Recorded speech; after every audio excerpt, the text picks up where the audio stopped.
The Word of God is alive and powerful, sharper than any two-edged sword, piercing even to the dividing asunder of the soul and spirit, and of the joints and the marrow, and is a critic of the thoughts and intents of the heart. All Scripture is God-breathed, and is profitable for doctrine, for reproof, for correction, for instruction in righteousness, that the man of God might be mature, thoroughly furnished unto all good works.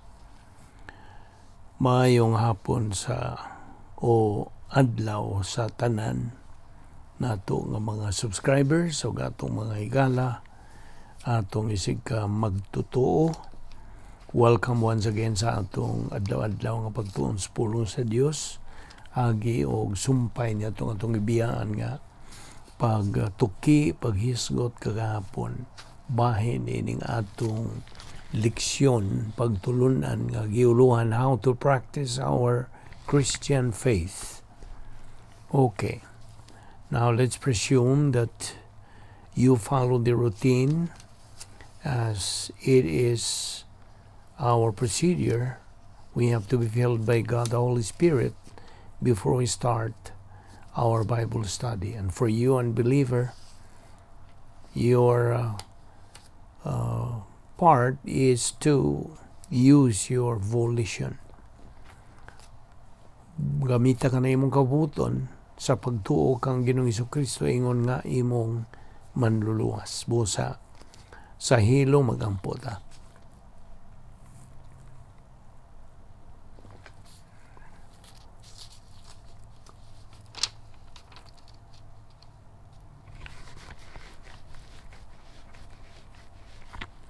Amahan namong langit no, nagapasalamat kami kanimo nining lain na sa mga higayon sa among pagtuon sa among pulong.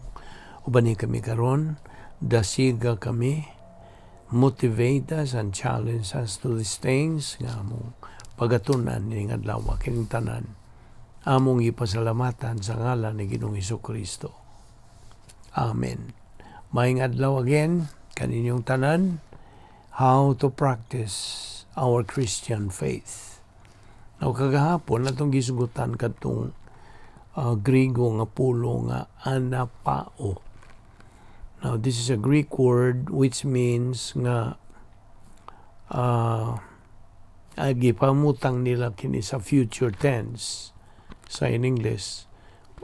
Future tense, active voice, o indicative mood. Kini nagkahulugan din nga sa higayon sa imong pagdawat ni Kristo, pagtuo kaniya nga imong manluluwas, mahimo na nimo sa pagpahulay o sa in English pa relax niya nagyong higayon na. Ang anapao nagpasabot kini og paghatag og intermission o break o paghunong gikas buluhaton. Una lang gyud kana ang pagkalingkawas o pagkagawas nimo gikan sa slave market of sin, merkado sa pagkaulipon sa sala. Okay, anto na karon atong isgutan ang ikapito nga butang bahin ini. Ang kamatayon alang sa dili magtotoo, the death of an unbeliever, nagkahulugan og pagkahimulag niya sa Dios. Complete separation from God.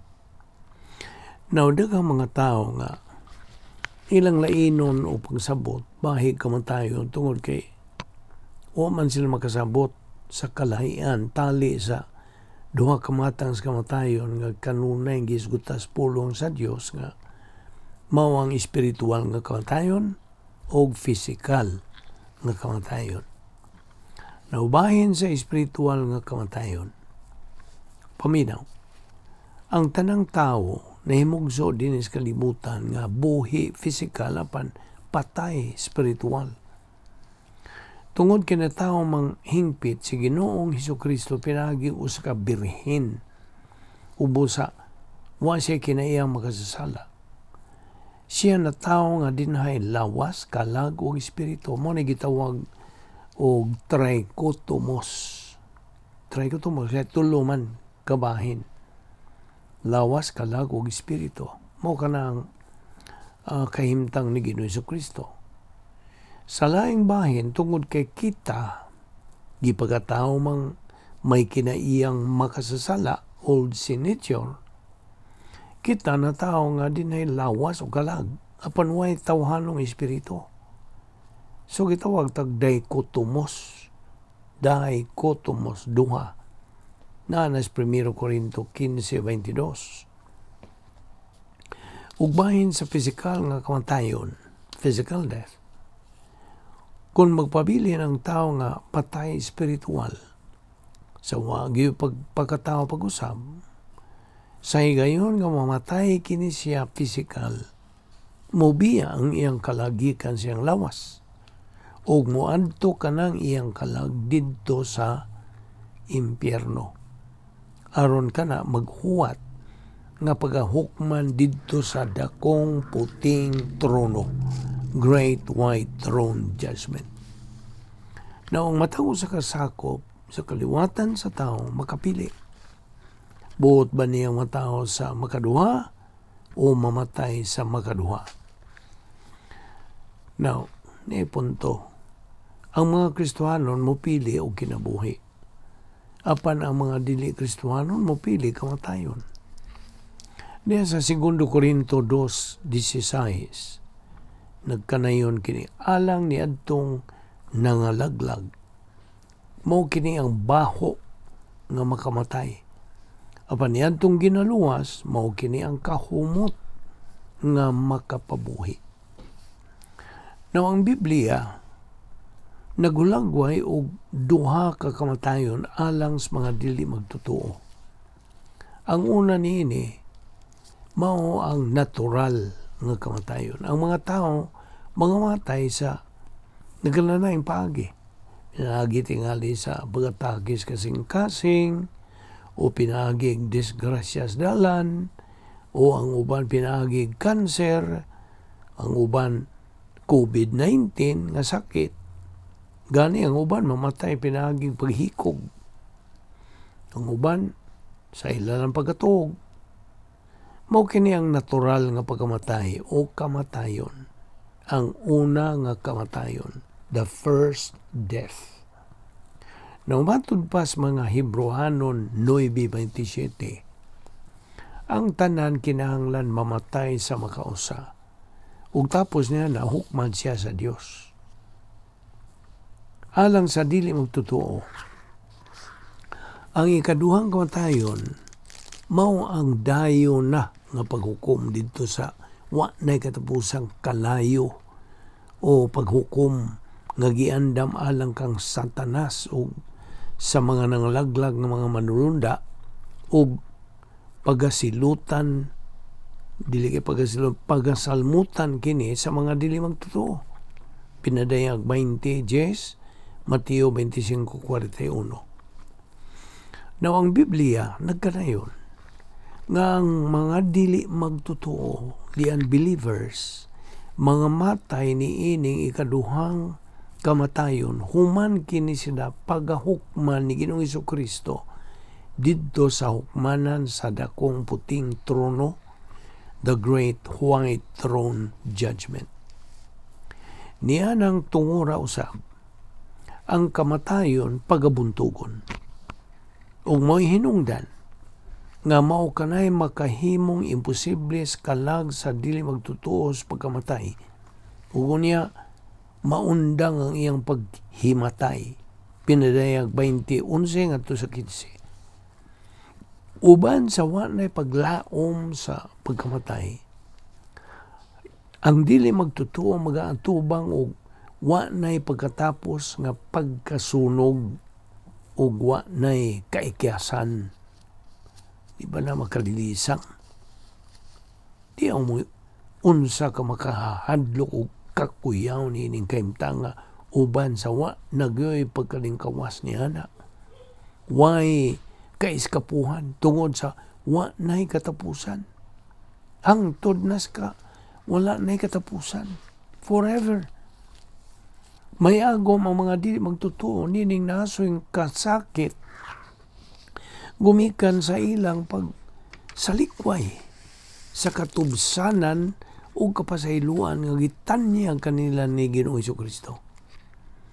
Gitawag kining nasoing dayon ng pagtulisok o horror sa English pa o ikaduhang kamatayon sanglit wala may paglaom nga pagkakalingkawas bisan ganig pinagi sa physical nga pagkamatay wala. Now, adto ta si kawalong bahin, no? Sa higayon sa pagkaluwas at salvation, ang Dios Espiritu Santo mohimo sa pagmugna og tawhanong espiritu ngadto sa magtotoo. God the Holy Spirit will create a human spirit or activate and live and energize sa human spirit. Karong adlaw tingali nakigsulti kag usa ka tao kinsa buhi pisikal apan patay spiritual. Mao kani imong ginabuhat sa matang higayon nga makigkukabildo ka og usa ka dili magtotoo. Na dihay usa ka tawo kinsa naluwas sa dihang ang iyang higalas kalit lang misulti kaniya sa pag-ingon og bay. Naibaw ka bag patay ka.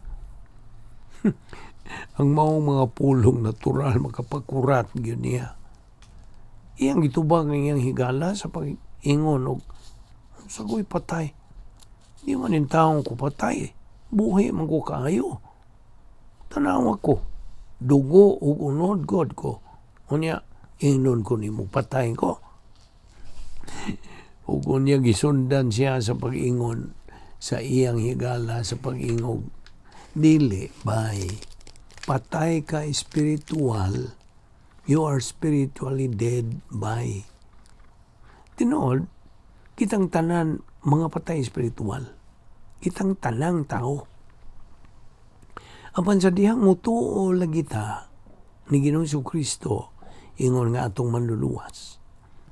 Ang Dios Espiritu Santo mo puno sa atong kalag ug mohimo sa atong tawhanong espiritu sa pagkabuhi. Sa laing pagkasulti, iyang buhion ang atong tawhanong espiritu o human spirit. In living, energize, activate. Now, ang Biblia nagasulti diha sa Piso 2:5 o bisan sa mga patay pagkita diha sa sala. Spiritual nga kamatayon kini. Siya, ang Dios, mipabuhi ka nato. Uban kang Kristo, pinagi sa grasya kita nangaluwas.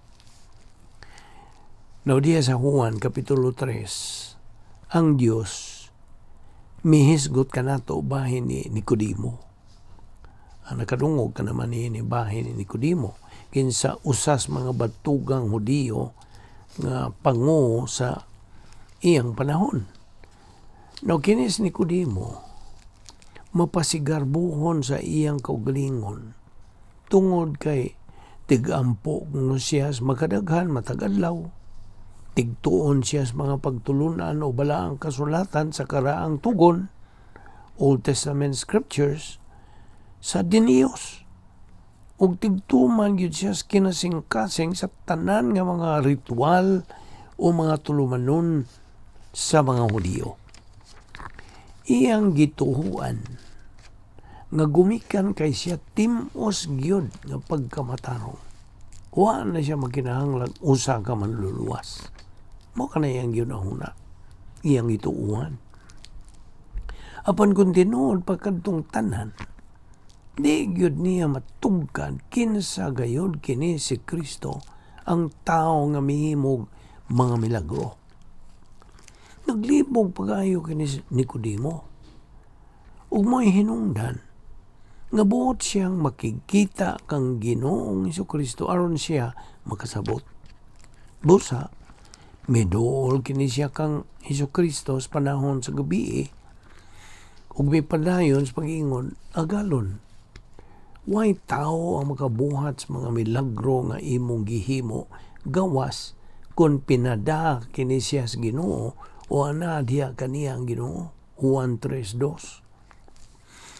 Ni ining tungura Wa si Jesus mulang tugi kang Nicodemo o pagpatuo kaniya nga siya si Jesus mao tinuod ang Mesiyas nga gisaad ngadto sa mga Hudiyo. Midiretso gyud si Jesus sa pagpadayag sa bugtong isyo nga mao'y mahinungdanon. Dias Juan 3:3 kini na kanayon. Si Jesus mitubag, sultihan ko ikaw, walay makakita sa gingharian sa Dios gawas kung siya matao pag-usab.